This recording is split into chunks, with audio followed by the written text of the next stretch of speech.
Bawal na po sa departure at arrival.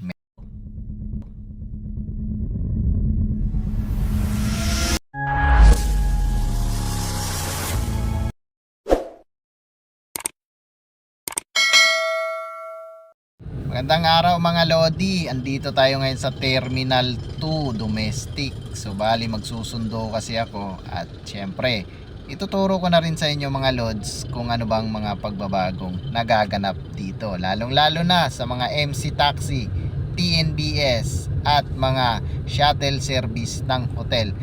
Panoorin mo tong gagawin kong video mga Lodi at tapusin mo para magkaroon ka ng idea.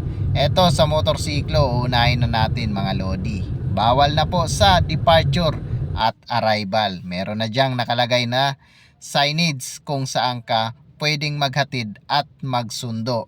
Bali nga pala, dito ang kanilang drop off and pick up point sa ilalim ng bridge ng papuntang departure. Tapos kakanan ka na dito sa may cargo road palabas papuntang Sukat at Airport Road kung lalabas ka na. Para sa mga private vehicle naman, sa inner lane po kayo. Kahit anong bay, pwede kayong magsakay. At sa mga airport shuttle crew at sa mga hotel, dito kayo sa Bay 5 at B4 naman sa crew service ng airlines.